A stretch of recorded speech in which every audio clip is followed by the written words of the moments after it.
ಎಲ್ರಿಗೂ ನಮಸ್ಕಾರ. ನಾನು ಜಯಂತಿ ಮಲ್ನಾಡು. ನಾನಿವತ್ತು ಮಸಾಲ ಮಂಡಕ್ಕಿ ಮಾಡೋದು ಹೇಗೆ ಅಂತ ತೋರಿಸ್ತೀನಿ. ಇವಾಗ ಒಂದು ಬಾಣಲೆಗೆ 4ರಿಂದ 5 ಸ್ಪೂನು ಎಣ್ಣೆನ ಹಾಕ್ಕೊಂಡಿದ್ದೀನಿ, ಕೊಬ್ಬರಿ ಎಣ್ಣೆ.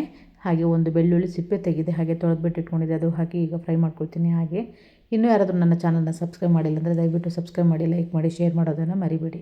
ಹಾಗೆ ಇಲ್ಲಿ ನಾನು ಒಂದು ಕಪ್ಪಷ್ಟು ಕಡಲೆ ಬೀಜವನ್ನು ಕೂಡ ಇಲ್ಲಿ ಹಾಕ್ಕೊಳ್ತಾ ಇದ್ದೀನಿ, ಶೇಂಗಾ. ಸೊ ಅದು ಚೆನ್ನಾಗಿ ಫ್ರೈ ಆದಮೇಲೆ ಸ್ವಲ್ಪ ಉದ್ದಿನಬೇಳೆ, ಹಾಗೆ ಸ್ವಲ್ಪ ಸಾಸಿವೆ, ಹಾಗೆ ಜೀರಿಗೆಯನ್ನು ಕೂಡ ನಾನಿಲ್ಲಿ ಆ್ಯಡ್ ಮಾಡಿಕೊಂಡು ಚೆನ್ನಾಗಿ ಫ್ರೈ ಮಾಡ್ಕೊಳ್ತೀನಿ. ಇದು ತುಂಬ ಸಿಂಪಲ್ಲು, ತಿನ್ನಲಿಕ್ಕೆ ತುಂಬ ಟೇಸ್ಟಿಯಾಗುತ್ತೆ ಈವ್ನಿಂಗೆಲ್ಲ. ಸೊ ಅದಕ್ಕೆ ಒಂದು 4 ಒಣಮೆಣಸಿನ್ಕಾಯಿ, ಸ್ವಲ್ಪ ಕರಿಬೇವನ್ನು ಹಾಕ್ಕೊಂಡು ಚೆನ್ನಾಗಿ ಫ್ರೈ ಮಾಡ್ಕೊಳ್ತೀನಿ. ಫ್ರೈ ಮಾಡಿಕೊಂಡು ಇವಾಗ ನಾನು ಮಂಡಕ್ಕಿಗಳನ್ನು ಹಾಕ್ಕೊಳ್ತಾ ಇದ್ದೀನಿ.